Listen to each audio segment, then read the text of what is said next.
Bien, habiendo dicho eso, entonces, amados hermanos, vamos a entrar de lleno a nuestro tema de hoy. Sin la obra del Espíritu Santo, nadie puede ser salvo. Nadie. Él nos convence de pecado. Él nos hace nacer de nuevo. Él nos une a Cristo. Ahora bien, dentro de la unión con Cristo que usted ahora goza, es también donde se evidencia el bautismo del Espíritu Santo, que dicho sea de paso, hermano, este punto, sobre todo el bautismo del Espíritu Santo, ha sido muchas veces mal entendido. Pero esperamos, hermano, en esta noche, con la ayuda de Dios, de poder esclarecer un poco este aspecto y todos los demás puntos que tengan que ver con la salvación. Quiero mostrarles los objetivos que espero alcanzar, en esta noche. Tengo 3 objetivos que espero Dios me ayude a alcanzarlos junto con ustedes. El objetivo número 1 es entender cómo el Espíritu obra en la salvación. ¿Cómo? ¿Cuál es el procedimiento? ¿Cuál es el proceso? ¿Cómo? En segundo lugar, quiero que también, terminando la enseñanza, quiero que todos podamos diferenciar entre el bautismo del Espíritu Santo y la llenura del Espíritu Santo, que a veces se ha pensado que es lo mismo, o que de pronto, no sé, quizás han habido algunas ideas no adecuadas, no correctas, no bíblicas en todo caso.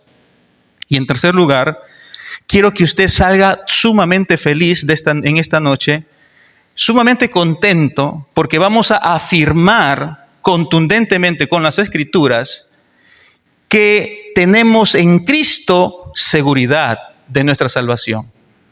Estamos seguros de nuestra salvación en Cristo porque hemos sido sellados con el Espíritu Santo. Yo conozco hermanos, y de verdad, quizás espero que ninguno de ustedes sea alguien de ese grupo de hermanos a quien yo conozco, que tienen miedo, tienen temor de la muerte porque piensan que de pronto no van a ir al cielo. Eso quiere decir que hay algunos creyentes que no tienen seguridad, no se sienten seguros de su salvación.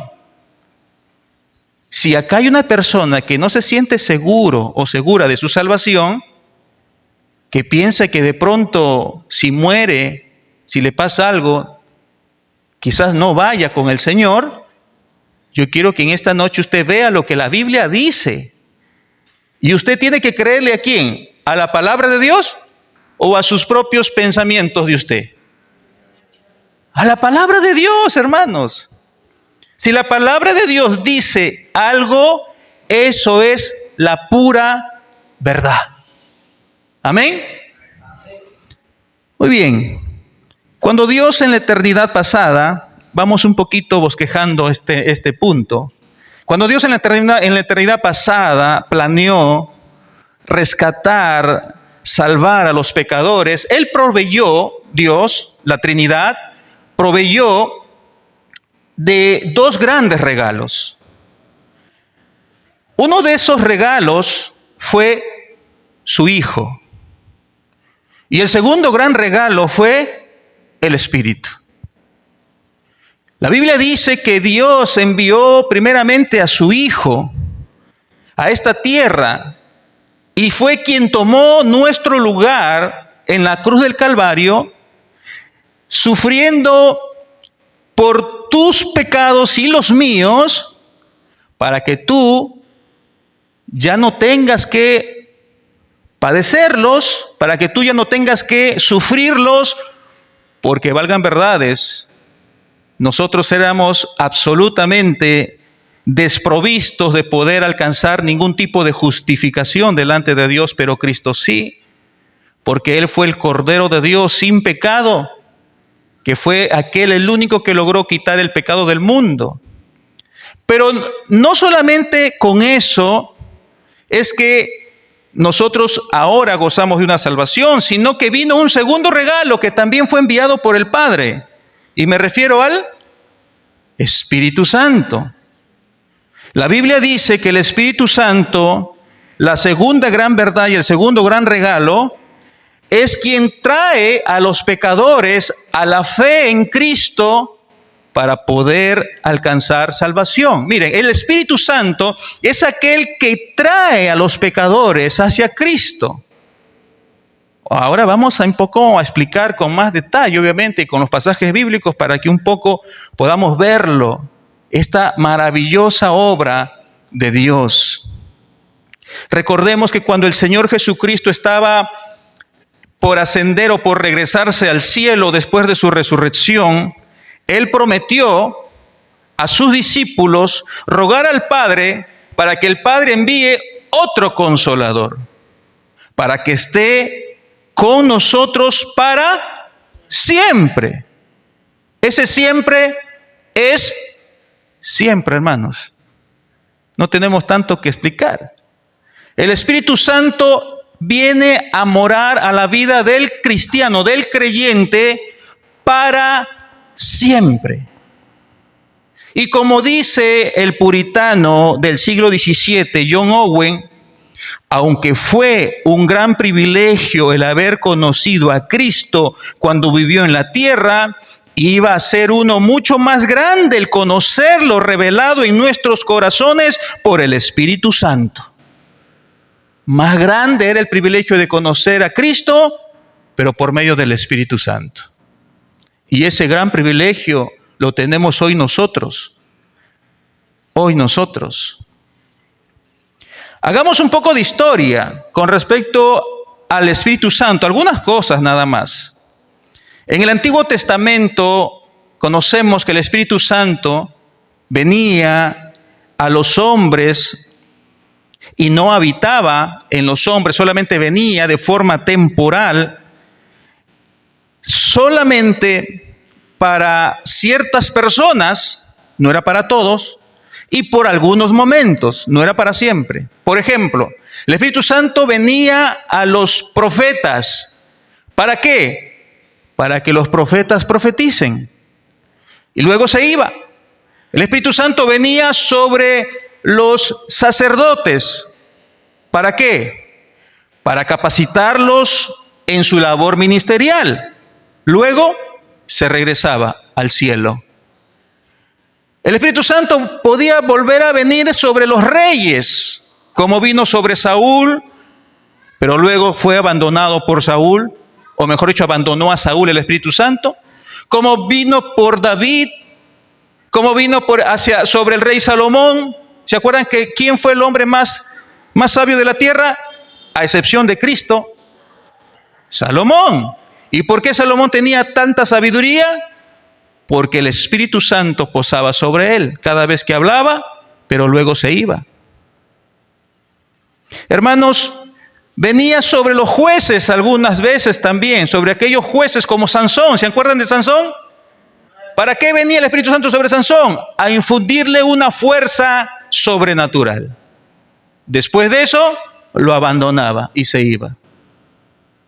En el Antiguo Testamento entonces vemos un tipo o una forma muy particular de manifestarse el Espíritu Santo sobre la vida de los hombres, diferente que en el Nuevo Testamento o en el Nuevo Pacto. Cuando Cristo viene, muere, resucita y se va al cielo, Él manda al Consolador, al Espíritu de verdad, pero no es hasta, hermanos, que en Hechos capítulo 2, usted conoce esa historia, es que recién viene el Espíritu Santo sobre un grupo de hombres que estaban reunidos en el aposento alto, algo de 120 personas, y dice la Biblia que todos fueron llenos del Espíritu Santo, y sabemos ahora que el Espíritu Santo, según las enseñanzas de Jesús, le dijo que vendría el Consolador a habitar, a hacer su morada para toda la vida. En el día de hoy, en el Nuevo Testamento, como en el día de hoy, el Espíritu viene al hombre para quedarse, para hacer su morada, para ayudarlo durante todo su trayecto de vida como creyente hasta el día en que parta con el Señor. esta es la principal diferencia que podemos rescatar del Espíritu Santo entre el Antiguo y el Nuevo Testamento. En el Antiguo Testamento el Espíritu Santo venía sobre ciertos hombres y venía de forma temporal y se iba. En el Nuevo Testamento el Espíritu Santo ya no viene sobre ciertos hombres, sino viene sobre todos los que han creído en Cristo. Y no viene para irse, sino ha venido para quedarse. Ahora bien, habiendo dicho esto, quiero que usted, junto conmigo, podamos definir un poco qué es salvación. Porque el tema tiene que ver con la salvación. ¿Cuántos son salvos? ¿Cuántos ya son salvos? Muy bien. Y si alguien no es salvo, hermano, hoy puede ser, si Dios lo desea, hoy puede usted ser salvo. Pero queremos definir en términos sencillos, pero sin perder lo escritural, ¿qué es salvación? Bueno, podemos definir la salvación de muchas formas, con muchos versículos, pero quiero llevarlos en este caso a algo mucho más didáctico en todo caso. Hermanos, la Biblia muestra que todas las personas, todos los que ahora somos creyentes, antes hemos vivido en oscuridad. Amén. Hemos vivido en el pecado, en la oscuridad. Pero el día de hoy ya no estamos viviendo en la oscuridad. Ahora estamos viviendo en la luz. Entonces, una forma sencilla de poder definir qué es salvación es pasar de muerte espiritual a vida espiritual. Pasar de muerte espiritual, es decir, que vivíamos antes en oscuridad y ahora hemos pasado a una vida espiritual, es decir, que estamos bajo la luz del Evangelio, la luz de Cristo. Ahora sí vamos a leer un versículo de las Escrituras, Primera de Pedro capítulo 2, versículo 9. Dice la Biblia, Primera de Pedro 2:9. Mire, hermano, en este versículo el apóstol Pedro habla a creyentes, no habla a incrédulos, habla a cristianos. Y les menciona cuál es su actual condición espiritual y su principal misión. Pero además les recuerda de dónde fueron rescatados. Lea conmigo, está en la pantalla. Mas vosotros, ¿qué dice Pedro? Sois linaje escogido, real sacerdocio, nación santa, pueblo adquirido por Dios. Hasta ahí lo que está diciendo Pedro les está mostrando, hermano, cuál es su condición espiritual actual. Esa es la condición tuya, hermanos. Si tú eres creyente, esa es tu condición. Tú ahorita eres linaje escogido. En este momento tú eres real sacerdocio. En este momento tú eres nación santa. En este momento los creyentes somos el pueblo adquirido por Dios. Pero ahora tenemos una misión. ¿Cuál es nuestra misión? Para que anunciéis las virtudes de aquel que os llamó. ¿Para qué nosotros hemos sido rescatados, salvados? Para cumplir una tarea. ¿Cuál es la tarea? Predicar, hablar de Cristo. Ahora Pedro les va a recordar de dónde fueron rescatados. ¿De dónde fueron rescatados por el Salvador? Siga leyendo conmigo. De las tinieblas a su luz admirable. ¿Se da cuenta?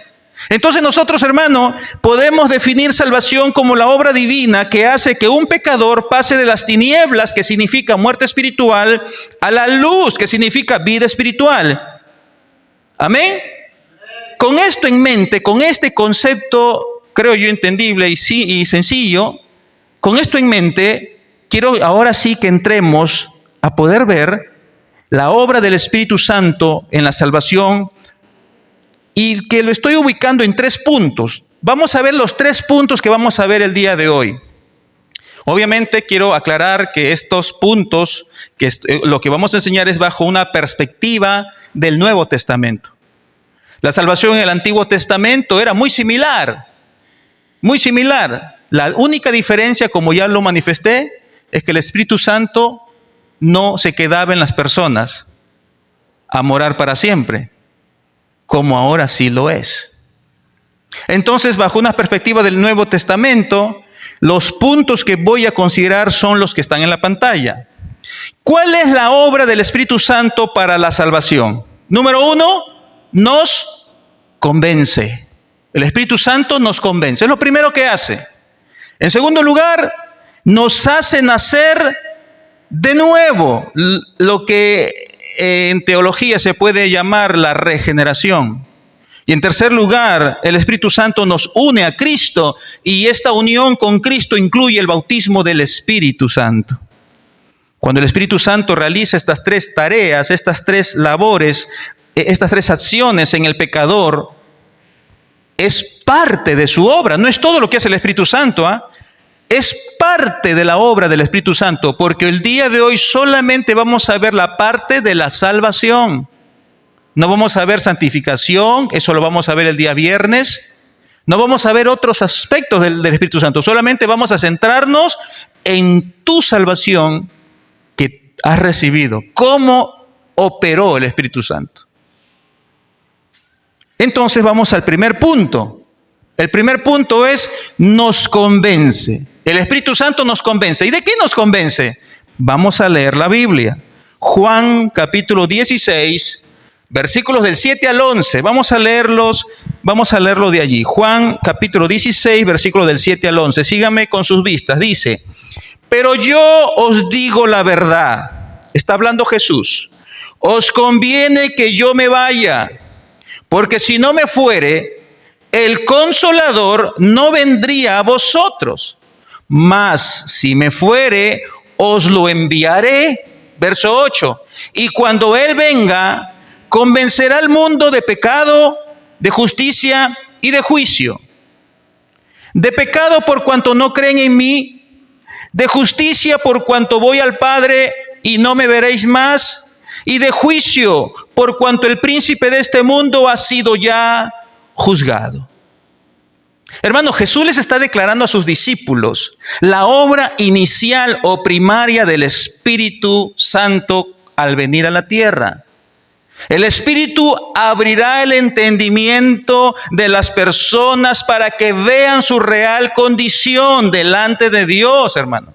Hermano, nunca un ser humano vendrá a los pies de Cristo. Nunca, si ve un milagro o si escucha a un predicador de renombre. No. La única forma para que un pecador pueda acercarse a Dios, es primeramente darse cuenta de su real condición. Hermano, a mí muchas veces me predicaban, y yo creo que usted también muchas veces le han predicado antes de ser creyente, muchas veces. Yo supongo que a usted le ha hablado quizás su abuelita, su tía, su amigo, su vecino, un pastor, otro pastor en la calle, en un carro, una copia, de diferentes formas, o un joven se le acercó a darle un folleto de pronto en alguna oportunidad. Pero cuando recibíamos eso, o alguien nos hablaba del Señor, mayormente, ¿qué hemos hecho toda la vida? Rechazarlo, darle la espalda. ¿Sabe por qué? Porque usted, como todo ser humano, está muerto en sus pecados y en sus delitos. Y usted no tenía la necesidad de un Salvador, porque usted no veía la condición deplorable y deprimente en la cual usted, como mi persona, se encontraba. Usted no necesitaba, no veía la necesidad de buscar a un Salvador. No veía la necesidad. Entonces, ¿qué es lo primero que tiene que hacer el Espíritu Santo? Convencerlo a usted. Abrirle el entendimiento que el príncipe de este siglo, que es Satanás, se ha encargado de oscurecerlo, de enceguecer el entendimiento, para que no nos resplandezca la luz del Evangelio de Cristo. Por eso, hermano, es que lo primero que el Espíritu Santo tiene que hacer en una persona es convencerla de su real condición. Y vamos a ver cuáles son esas tres áreas en las cuales el Espíritu Santo nos convence. Vamos a ver 3 versículos juntos, el versículo 9, el 10 y el 11. Mírenme. Dice la Biblia que la finalidad es que seamos convencidos de tres cosas: de pecado, de justicia y de juicio, ¿no? El versículo 9 dice, de pecado, por cuanto no creen en mí. Quiero explicarles esto, hermano. El Espíritu Santo nos convence que el problema más grande que todo ser humano tiene, el problema más grande no solamente es sus malas acciones. El pecado más grande en la cual nosotros hemos vivido mucho tiempo es el pecado de la incredulidad, hermano. Nosotros no hemos creído en Cristo. Y como no creíamos en Cristo, éramos incrédulos. Y ese era el pecado. Por eso dice la Biblia, de pecado por cuanto no creen en mí. El Espíritu Santo tiene que convencernos, o ya nosotros ya no. A los de afuera tiene que convencerlos a ellos de que son incrédulos. Muy aparte que son, no sé, una serie de pecados que tienen. Muy aparte de eso, el pecado más grande es que no creen en Cristo. Hermanos, en la mente del pecador esto se vería algo así. Escuche, en la mente de un pecador, de afuera, en su mente se vería algo así. No solo he hecho cosas malas, mi corazón está apartado de Dios y necesito reconciliarme con Él. Eso debería ser una idea que nace en la mente, en el corazón de ese individuo que todavía no es regenerado, todavía no ha recibido vida eterna, todavía no. El Espíritu Santo lo está convenciendo, está haciendo una obra primaria en él. Lo segundo que el Espíritu Santo viene a convencernos es de justicia, versículo 10. Por cuanto voy al Padre, dice Jesús, y no me veréis más. ¿Qué significa esto? Bueno, Jesús estaba diciendo que su muerte, su vida primeramente, su vida de Jesús, la vida de Jesús, su vida de Él, su muerte, su resurrección, fueron aceptadas por el Padre, y de esa manera Jesucristo actuaba como el único justo delante de Dios.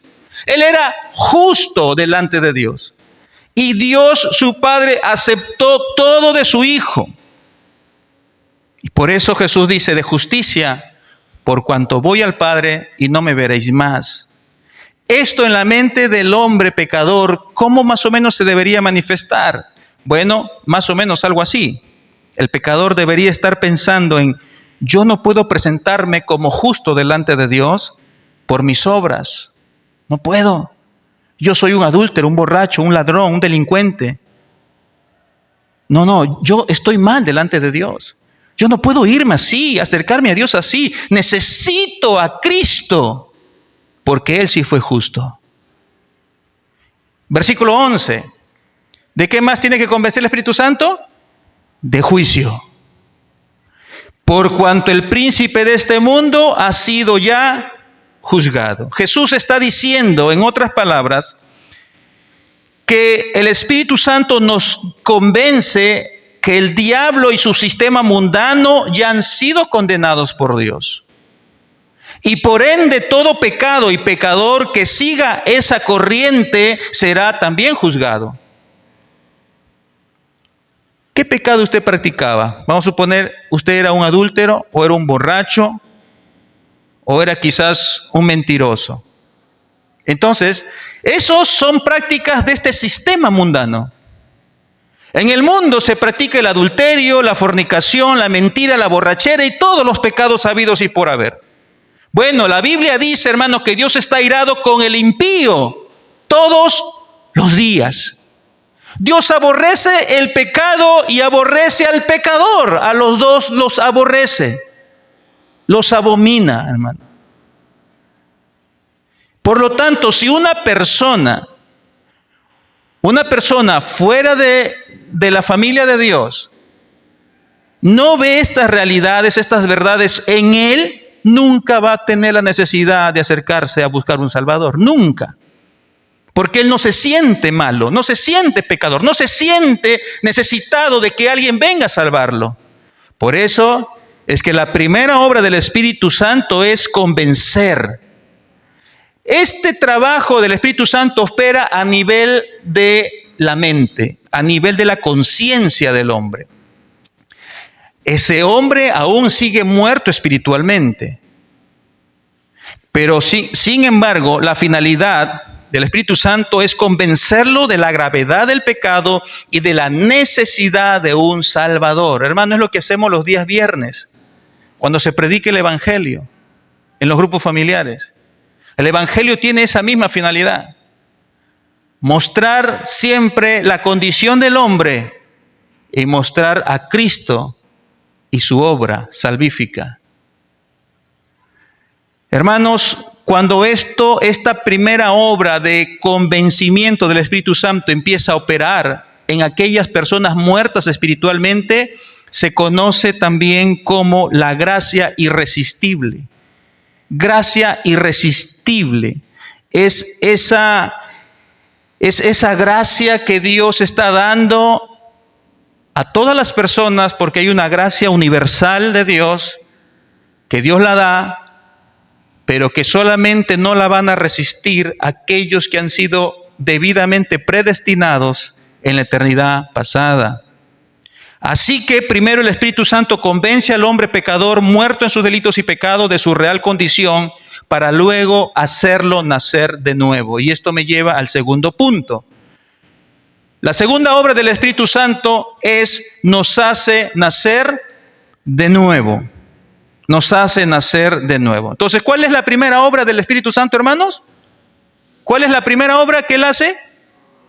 Nos convence de pecado, justicia y juicio. Nos convence de la realidad en la cual estamos, que necesitamos un Salvador.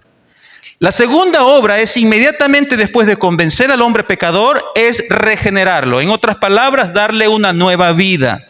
Juan capítulo 3, versículo del 1 al 7, es un pasaje muy conocido, hermano. Habla de Nicodemo. ¿Ya se acordó de ese pasaje? De Nicodemo. Vamos a leerlo.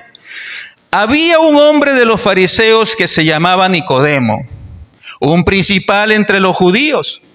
Este vino a Jesús de noche y le dijo: Rabí, sabemos que has venido de Dios como maestro, porque nadie puede hacer estas señales que tú haces si no está Dios con él.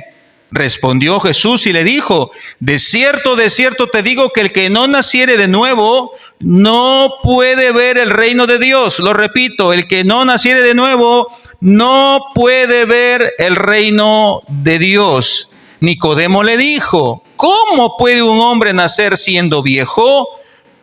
¿Puede acaso entrar por segunda vez en el vientre de su madre y nacer? Hermanos, el pasaje que estamos leyendo nos habla de un nuevo nacimiento, conocido también como regeneración. Este acto que estamos observando aquí es un acto divino, es una obra de Dios, es una obra principalmente realizada por el Espíritu Santo.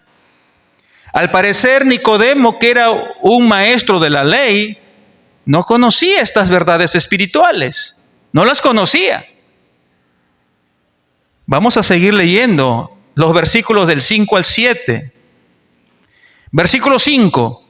Respondió Jesús: de cierto te digo, que el que no naciere de agua y del Espíritu, lo repito, el que no naciere de agua y del Espíritu, no puede entrar en el reino de Dios. Lo que es nacido de la carne, carne es, y lo que es nacido del Espíritu, Espíritu es. No te maravilles de que te dije: os es necesario nacer de nuevo. Hermanos, quiero explicar el versículo número 5. Vamos a centrarnos en el versículo 5. Ahí está la clave de todo el punto, de todo el tema del nuevo nacimiento. Esta maravillosa expresión, el que no naciere de agua y del Espíritu. En este caso, hermanos, el agua es una metáfora, como muchas metáforas que encontramos en la Biblia, para referirse a algo de mayor importancia. En este caso, el agua representa o se refiere a la palabra de Dios. El agua aquí se refiere a la palabra de Dios. En otros versículos del libro de Juan mismo, el agua va a representar al Espíritu Santo, cuando dice: como ríos de agua viva. Pero aquí por el contexto, el agua representa a la palabra de Dios, y ahora usted va a ver por qué. Tiene que ver con la acción que la palabra predicada sobre el pecador ejerce. Cuando la palabra de Dios, cuando el evangelio de Dios es expuesta, es predicada sobre o hacia el pecador, esa palabra, hermano, tiene poder. ¿Cuántos saben eso? La palabra de Dios tiene poder. Y la Biblia dice que es más cortante que toda espada de doble filo. Pablo, hablándole a los romanos, le dice: no me avergüenzo del evangelio, porque el evangelio es poder de Dios para salvación, primeramente a los judíos y también a los gentiles, a los griegos. Hermanos, en algún momento la palabra trae purificación a los que la oyen y la creen. La palabra de Dios trae purificación a los que la oyen y la creen. La palabra que estoy predicando ahora, si usted la oye y la cree, trae purificación a sus almas, a su vida espiritual. Jesús en algún momento les dijo a sus discípulos: vosotros estáis limpios, es decir, purificados por la palabra que os he hablado. Y miren lo que dice Primera de Pedro, capítulo 1, versículo 23. Lo tenemos en la pantalla, me parece. Primera de Pedro 1, 23 dice: siendo renacidos, ahí está, ¿siendo qué? Renacidos, nuevo nacimiento. Siendo renacidos, no de simiente corruptible, sino de una simiente incorruptible. ¿Cuál es? ¿Cuál es esa simiente incorruptible? Por la palabra de Dios que vive y permanece para siempre. Hermanos, la palabra de Dios tiene poder para hacernos nacer de nuevo. Amén. Es lo que está diciendo Pedro aquí. Por lo tanto, hermanos, Jesús lo que le está diciendo a Nicodemo, y está tratando que Nicodemo entienda, cuando dice, el que no naciere de agua, ¿qué significa agua? La palabra de Dios. El que no naciere de la palabra de Dios y del Espíritu Santo, no puede ver el reino de Dios. Dicho de otro modo, Jesús le está diciendo a Nicodemo que el nuevo nacimiento, escuche, el nuevo nacimiento es el resultado de la palabra de Dios aplicada en nuestros corazones por el Espíritu Santo. Y ahí está la obra del Espíritu Santo, usando la palabra predicada en el corazón de los impíos, en el corazón de los pecadores. Eso es lo que ha pasado con usted y conmigo. Hemos sido vueltos a la vida, hemos renacido por la palabra que fue predicada en algún momento, y el Espíritu Santo obró aplicando esa palabra sobre su corazón. Sin esta segunda obra, esta es la segunda obra del Espíritu Santo, no se puede entrar en el reino de Dios. ¿Quedó claro, hermanos? Vamos a leer ahora el versículo 7, Juan 3:7. Miren lo que dice ahora. Jesús le dice a Nicodemo: no te maravilles de que te dije, os es necesario nacer de nuevo. No te sorprendas, Nicodemo. No deberías sorprenderte. Tú eres un maestro de la ley. Tú deberías estar enseñando esto al pueblo judío. Jesús usa la palabra griega dei para es necesario. Y quiero redundar un poco en esta palabrita que seguramente le hemos pasado por alto. Es necesario para entrar al reino de los cielos. Es necesario nacer de nuevo. Jesús usa dei, que es un vocablo griego, para es necesario, que significa, ¿sabe lo que significa dei? Significa algo inevitable. Dicho de otro modo, algo que no se puede dar sin cumplirse con otra cosa. No se puede dar algo sin cumplirse con otra cosa. Esta misma palabra griega que usa Jesús aquí, la usó Pablo. ¿Sabe dónde? Nosotros lo hemos estudiado este pasaje, usted lo va a recordar. Pablo usa esta palabrita dei para es necesario cuando Pablo le escribe a Timoteo en su primera carta a Timoteo en el capítulo 3, versículo 1, cuando dice o cuando está hablando, si alguno anhela obispado, si alguno anhela ser pastor, buena obra desea. Pero es necesario, ahí está, pero es necesario que el obispo, el pastor, sea irreprensible, marido de una sola mujer, etcétera, etcétera, etcétera. ¿Qué quiero decirles con esto, hermano? Para que un pastor, un obispo sea pastor o sea obispo, para que un creyente sea pastor o obispo, necesariamente no puede evitarse, es inevitable, no se puede dar sin cumplirse con los requisitos, sí o sí. De la misma manera, para nosotros ver el reino de Dios, para nosotros ver el reino de Dios, es inevitable que pase algo. Es inevitable, no se puede dar sin cumplirse con algo. ¿Qué es ese algo que se tiene que dar? ¿Qué es ese algo inevitable para ver el reino de Dios? Nacer de nuevo. Es necesario haber nacido de nuevo, hermano. Hagámonos la pregunta entonces. ¿Habremos nacido de nuevo?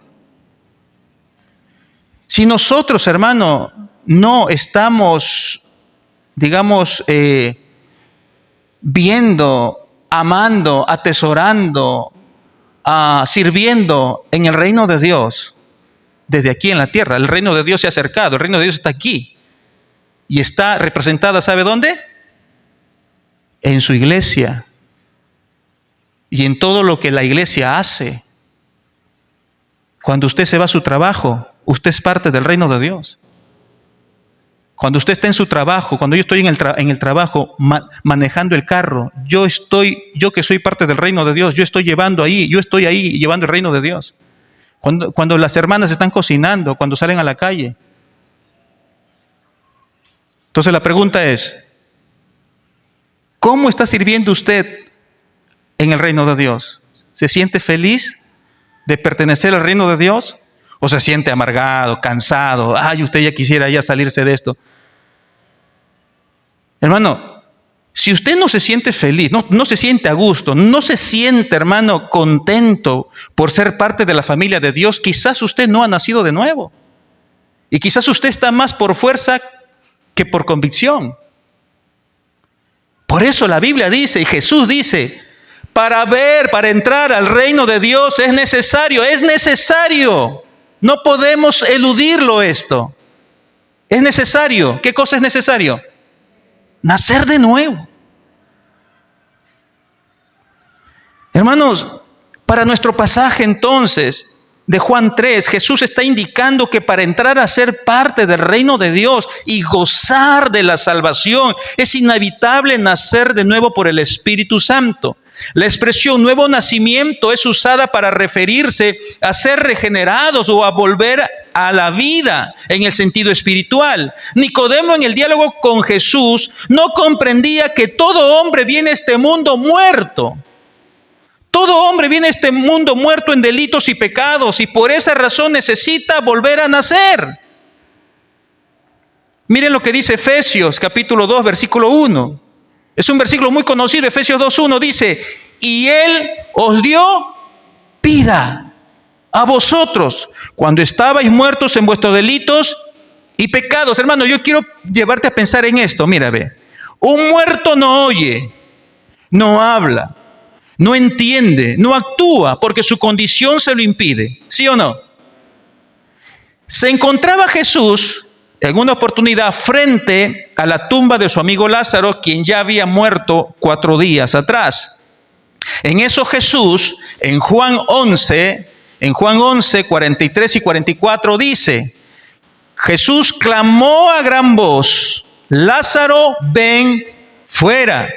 Versículo 44, y el que había muerto salió atadas las manos y los pies con vendas y el rostro envuelto en un sudario. Jesús les dijo, desatadle y dejarle ir. Les hago una pregunta. ¿Qué tuvo que suceder con Lázaro para que él escuchara el llamado de Jesús y estaba muerto. ¿Qué tuvo que suceder? ¿Quién quiere opinar? ¿Qué tuvo que suceder con Lázaro que estaba muerto? ¿Qué tuvo que suceder para que Lázaro escuchara el llamado de Jesús? Lázaro, ven fuera. ¿Qué tuvo que suceder, hermanos? Exacto. Tuvo que volver a vivir, hermano. Alguien tuvo que haberle infundido nuevamente la vida, y ese alguien tiene un nombre.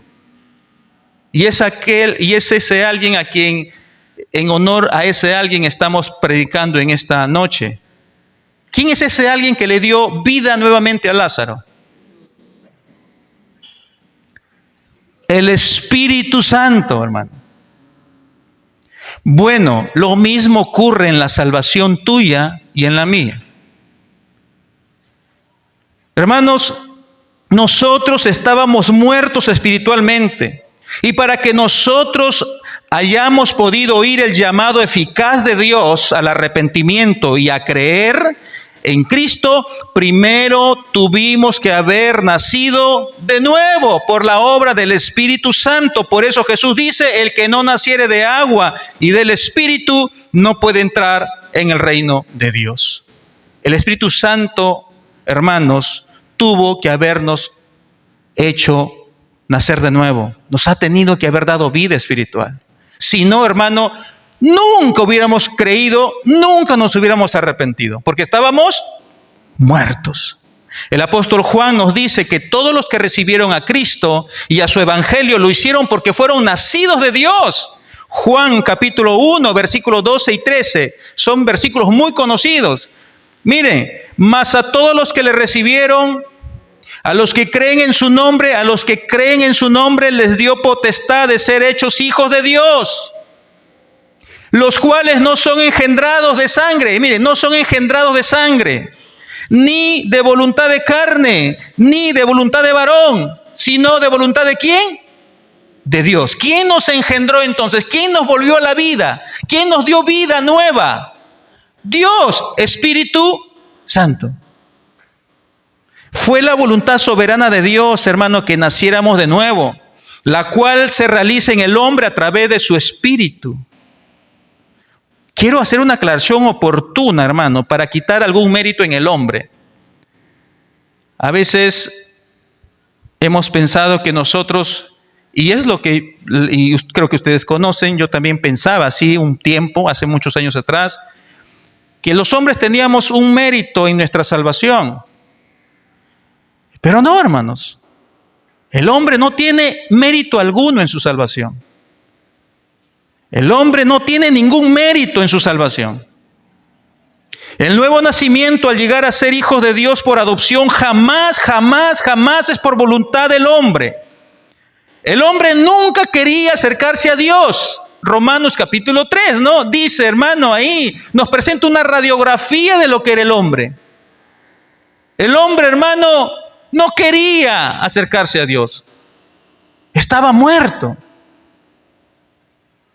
Sin embargo, el hombre, hermano, no puede hacer nada para acercarse a Dios, y mucho menos para hacerse creyente cuando lo desee. A veces hemos pensado que nosotros podemos hacer cristiano al hijo o a la hija por medio de que repitan una oración.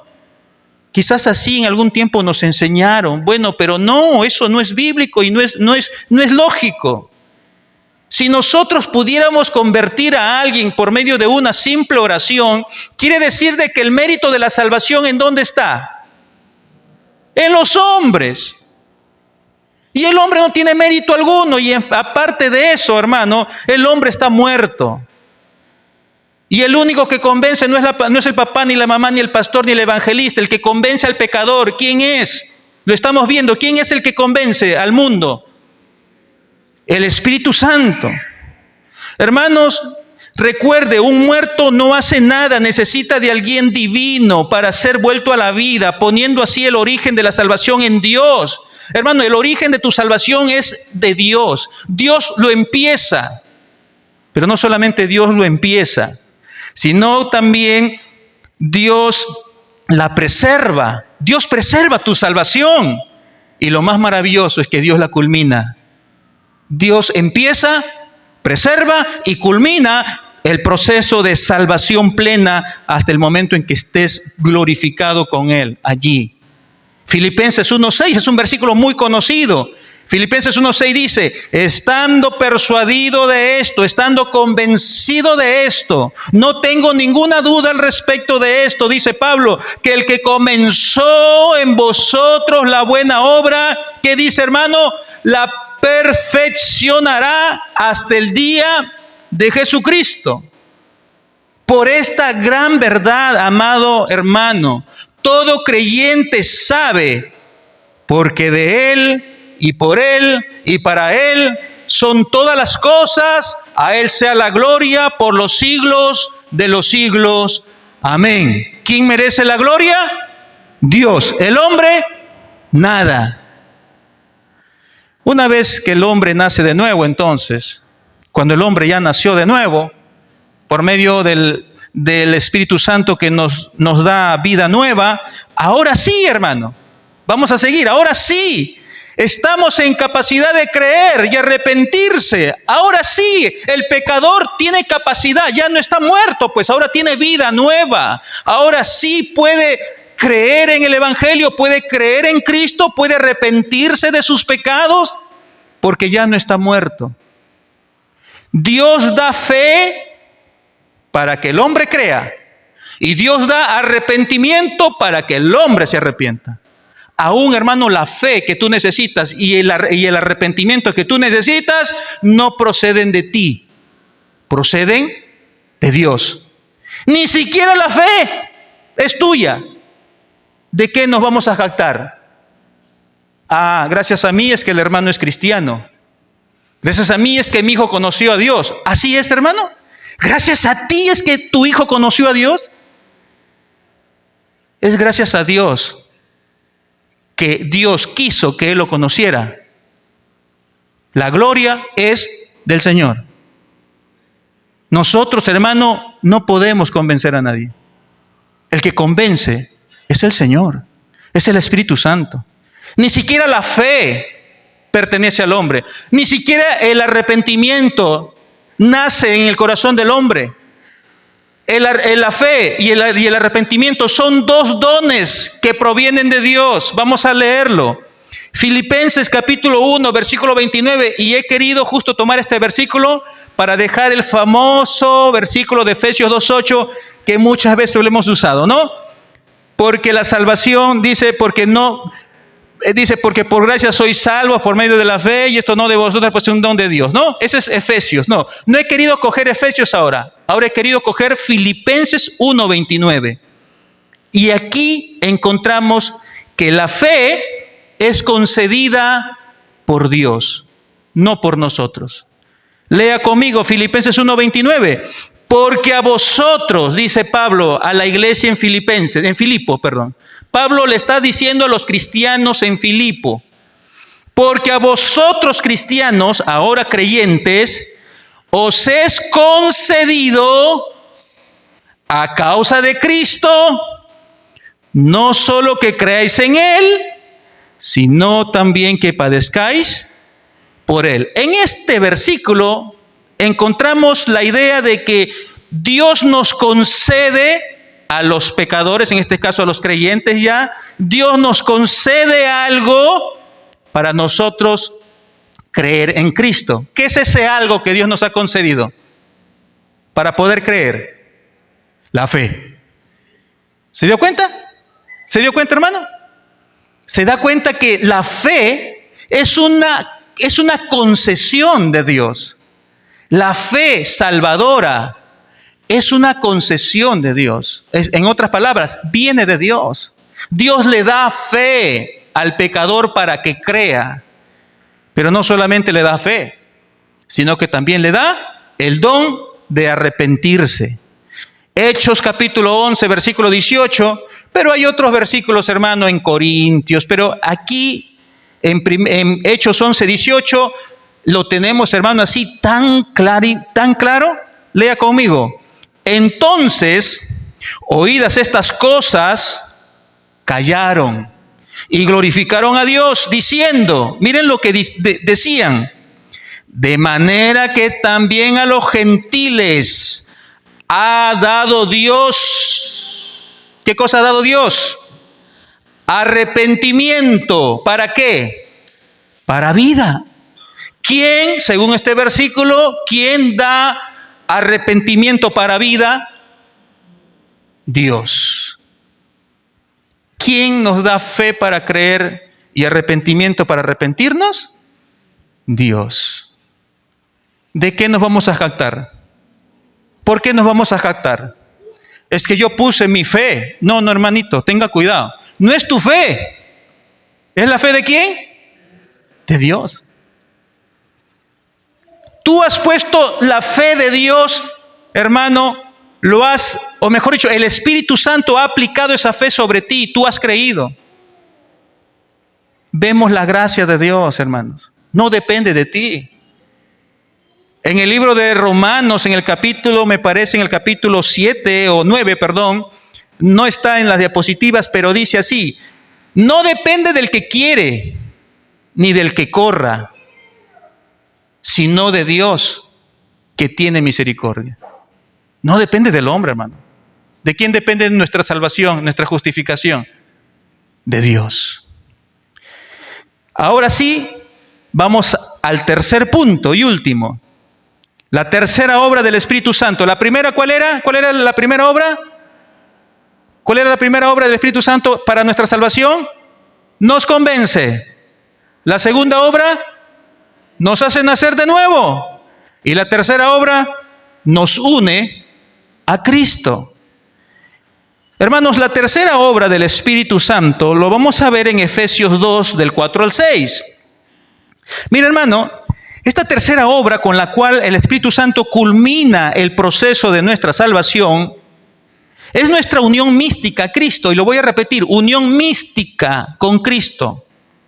Hablamos de algo místico cuando es algo misterioso. Cuando es algo, hermano, a veces difícil de comprender, como esto. La unión que el creyente tiene con Cristo y con su iglesia es algo místico, es algo misterioso, es algo difícil de comprender. Lo tenemos en las Escrituras, sí, lo vamos a ver, pero hermanos, hay cosas que verdaderamente lo vamos a comprender claramente cuando estemos arriba. Por eso es que hablamos de una unión con Cristo misteriosa, pero maravillosa y perfecta a la vez. Nuestra vida se entrelaza con la de Cristo, recibiendo sus beneficios y participando de su justicia y de su salvación. Lo repito, hermano, por eso es que es algo misterioso. Tu vida está entrelazada con la vida de Cristo. Y por esa unión a Cristo, porque estás entrelazado con la vida de Cristo, es que tú recibes sus beneficios de Él y participas de su justicia de Él y de su salvación de Él. ¡Wow! Me cuesta, pero está en la Biblia. Lea conmigo Efesios 2, del 4 al 6. Mira lo que dice Pablo a los efesios hablando de esta unión con Cristo. Después que hemos nacido de nuevo, el Espíritu Santo nos une a Cristo. Pero Dios, ¿cómo es Dios según ese versículo para Pablo? Pero Dios, que es rico en misericordia, por su gran amor con que nos amó, aun estando nosotros muertos en pecados, nos dio vida juntamente con Cristo. Vaya viendo cuántas veces con Cristo se repite en estos 3 versículos, eso es importante.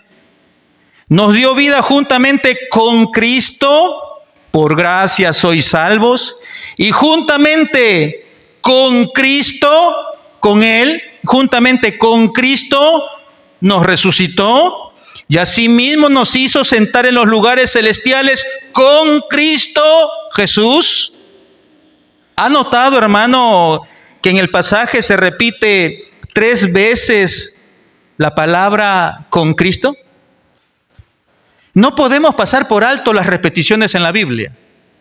Las repeticiones en las Escrituras, hermano, tienen una razón de ser importantísima. Muchas veces en esas repeticiones está el mensaje central del pasaje que está leyendo.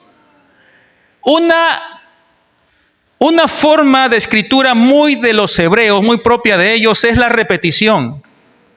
Cuando se repite 2 a más veces es de suma importancia. El apóstol Pablo está diciendo a la iglesia en Éfeso que nosotros estamos, hermano, unidos con Cristo, resucitados con Cristo y sentados con Cristo. ¿Lo puede usted ver ahorita? Usted está sentado con Cristo. ¿Se puede entender eso así de simple? ¿Verdad que no? ¿No es tan fácil entender eso? Usted mira, ¿cómo que estoy sentado con Cristo? ¿Dónde está? Y dice, ¿estamos sentados con Cristo en dónde? No dice en la tierra. ¿Dónde estamos sentados con Cristo? En los lugares celestiales. ¿Se da cuenta, hermano? Es una unión misteriosa, mística. Pero lo dice la Biblia. Hermano, usted está unido a Cristo. Y eso es una obra maravillosa del Espíritu Santo. Lo que nos habla de estar con Cristo es de una cercanía a Él. Estamos cercanos a Él, estamos tan unidos a Él, hermano, que no nos podemos desprender. Si yo le pregunto, ¿usted se quiere desprender de Cristo? Usted me va a decir que no. Pero ahora usted tiene que saber esto con más contundencia. Usted está unido a Cristo. Y ni la muerte lo podrá separar. Ni un cáncer lo podrá separar. Ni el COVID pudo separar a los creyentes que partieron con Cristo. Nada ni nadie nos podrá separar del amor de Dios, que es en Cristo Jesús, Señor nuestro. ¿Puedes darle fuertes palmas al Señor?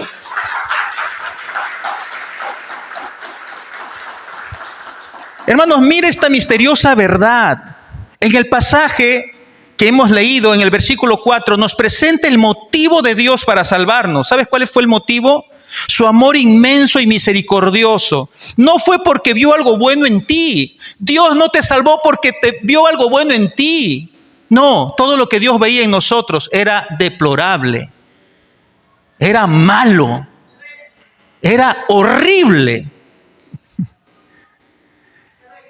Entonces, hermano, algo bueno no teníamos, hermano.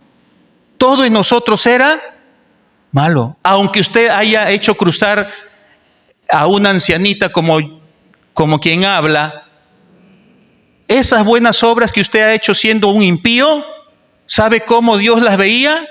Como trapos de inmundicia. Las buenas obras que usted ha podido hacer antes de ser creyente era inmundo delante de Dios. Nada bueno teníamos. Dios no nos ha salvado porque vio algo bueno en nosotros. Al contrario, Dios todo lo veía malo y asqueroso, terrible. Por eso es que nos amó a pesar de lo que éramos. En el versículo 5 nos recalca que estábamos sin vida espiritual y no podíamos hacer nada para buscar salvación. Pero en esas condiciones Dios, a través de su Espíritu, nos hizo nacer de nuevo. Nos dio vida juntamente con Cristo. Esta nueva vida, hermano, nos une de forma misteriosa. Y versículo 6, la vida que tenemos ahora, que hemos nacido de nuevo, es la vida de Cristo. Hermano, usted está viviendo la vida de Cristo. La vida que Cristo vivió en esta tierra, usted la está viviendo ahora.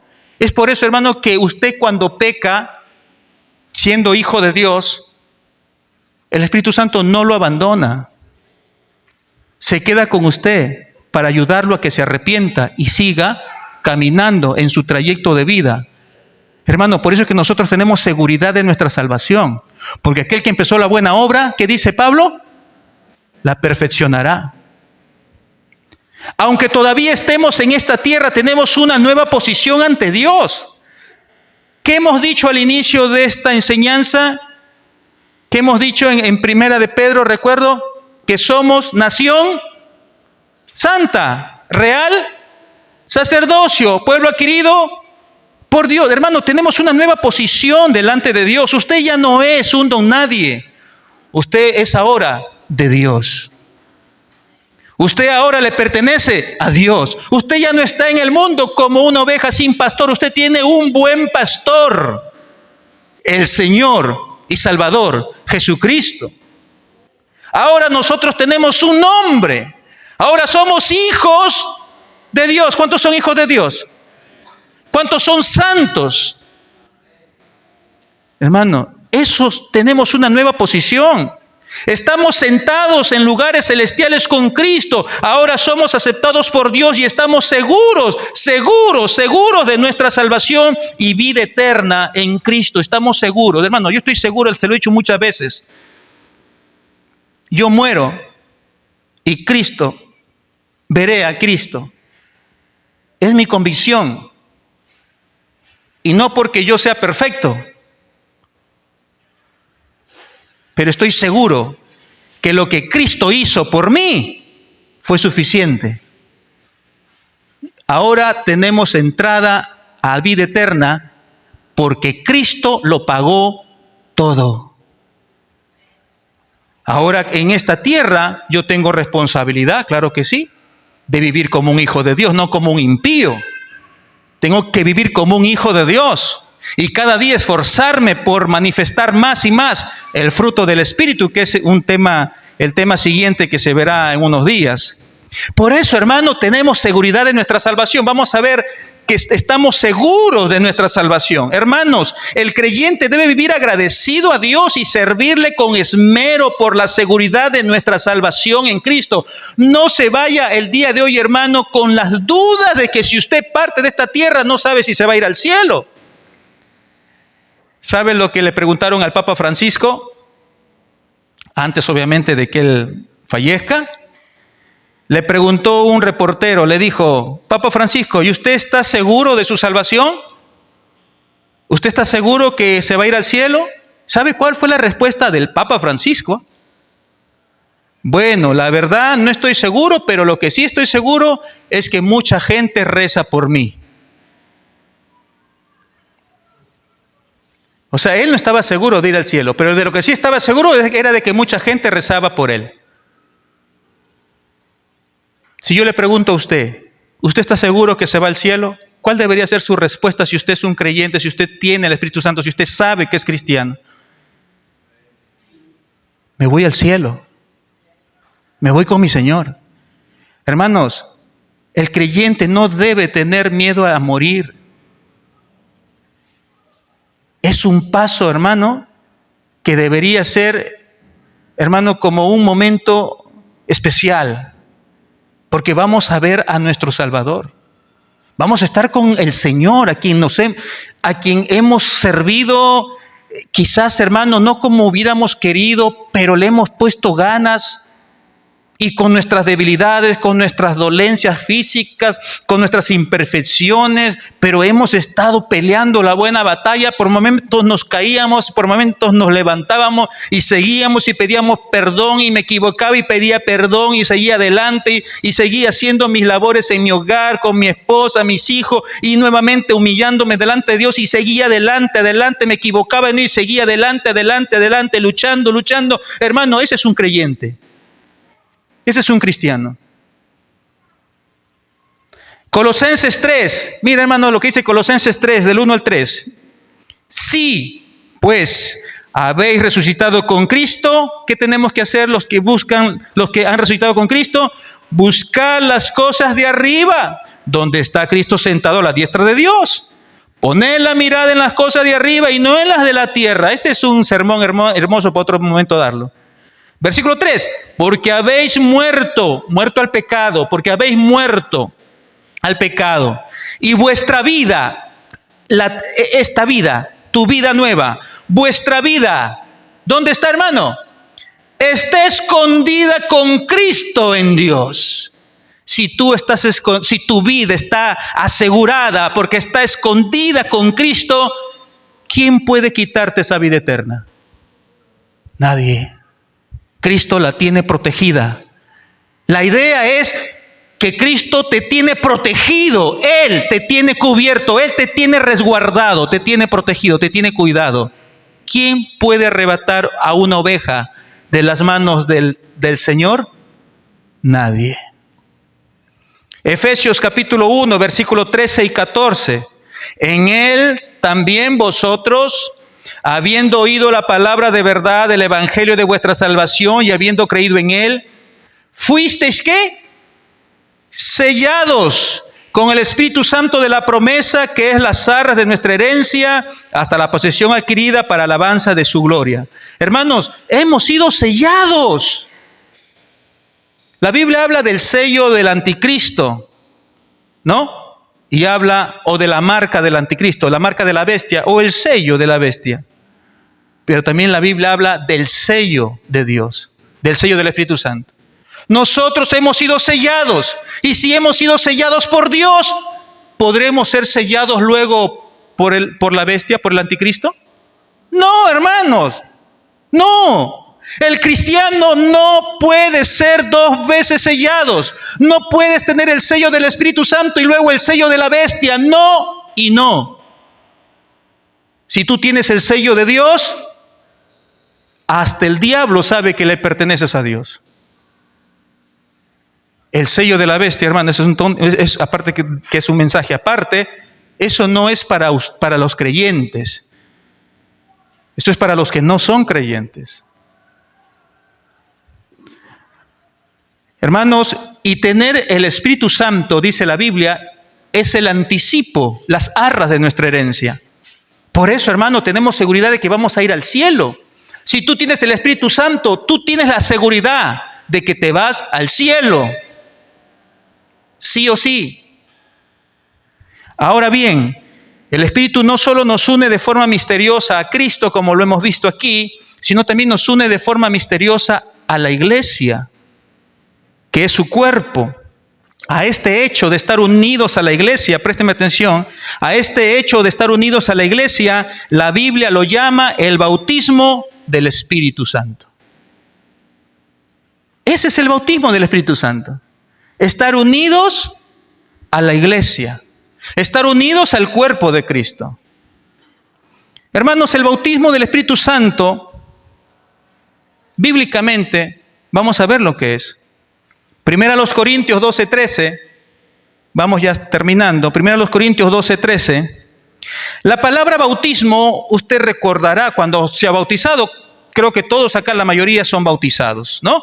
Cuando hemos sido bautizados en agua, el término bautizar, bíblicamente, correctamente hablando, es sumergir, es introducir algo sobre, en este caso, sobre un líquido, o sea, debajo, introducirlo, sumergirlo, eso es bautizar.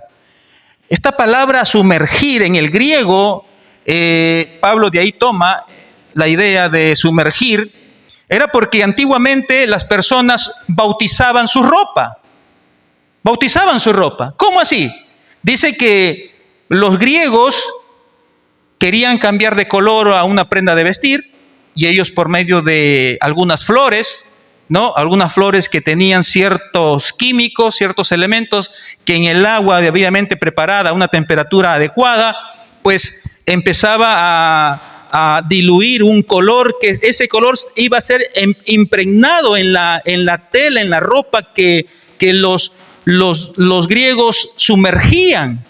Si era una ropa blanca y querían azul, metían esas flores de color azul, por decirlo así, y bautizaban a la ropa blanca y salía de color azul. Ellos bautizaban su ropa. Y de ahí Pablo toma la idea de bautizar. Vamos a sumergir debajo del agua, como lo hizo Jesucristo. Jesucristo fue sumergido en el río Jordán y luego salió. Entonces la palabra bautizar es sumergir, es introducir a algo en otra cosa. Entonces, hermanos,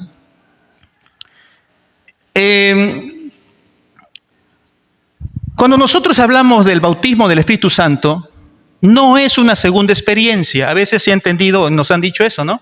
Es una segunda experiencia que se encuentra o se busca después de la conversión. No, no es una segunda experiencia el bautismo. Y no quiero, hermano, tampoco que alguien se sienta mal con lo que voy a decir, pero a mí mismo, hermano, En un tiempo también yo pensaba eso, porque desconocía las Escrituras. Y ese es el tema, ¿no?